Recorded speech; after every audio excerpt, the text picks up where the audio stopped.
দেশের বিভিন্ন জায়গার আরো কিছু খবর নিয়ে একটি ডেস্ক রিপোর্ট।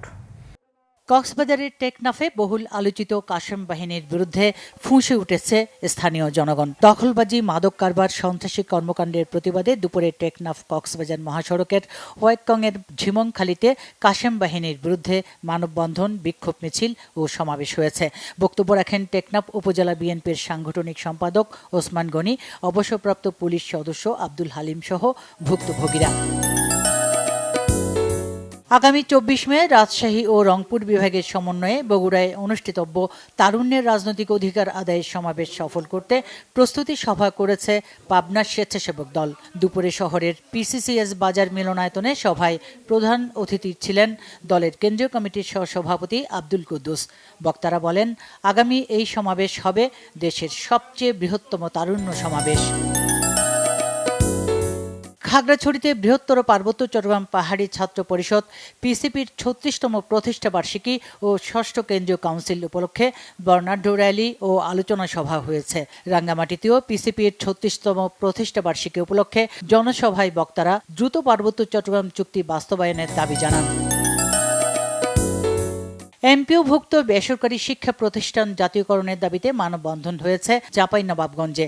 মানববন্ধনের আয়োজন করে নবাবগঞ্জ জেলা কলেজ শিক্ষক কর্মচারী কল্যাণ সমিতি। ঘণ্টাব্যাপী চলা মানববন্ধনে নবাবগঞ্জ জেলা কলেজ শিক্ষক কর্মচারী কল্যাণ সমিতির সদস্যরা উপস্থিত ছিলেন।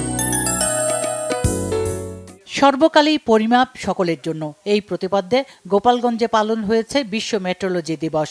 জেলা প্রশাসকের সম্মেলন কক্ষে জেলা প্রশাসন ও বিএসটিআই আয়োজিত এই দিবসের আলোচনা সভায় জেলা পর্যায়ের বিভিন্ন দপ্তর প্রধানরা, চেম্বার নেতারা সহ উদ্যোক্তা, ব্যবসায়ী ও গণমাধ্যম কর্মীরা অংশ নেন।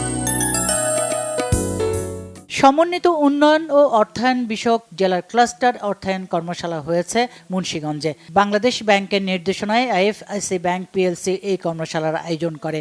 কর্মশালায় মুন্সিগঞ্জ জেলার ৩২টি তফসিলি ব্যাংকের ম্যানেজার ও উদ্যোক্তারা অংশ নেন।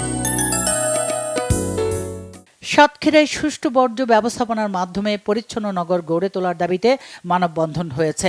শহরের শহীদ আব্দুর রাজ্জাক পার্কের সামনে বেসরকারি গবেষণা প্রতিষ্ঠান, বার্ষিক এবং শিক্ষা, সংস্কৃতি ও বৈচিত্র্য রক্ষা টিম যৌথভাবে এই মানববন্ধনের আয়োজন করে। মানববন্ধনে অংশগ্রহণকারীরা বলেন, বর্জ্য ব্যবস্থাপনার অভাবে শহরে যত্রতত্র ময়লার ভাগাড়ে পরিণত হয়েছে। রাজশাহী বিশ্ববিদ্যালয়ে ৩৬তম আন্তঃকলেজ সাঁতার ও ওয়াটার পোলো প্রতিযোগিতা হয়েছে।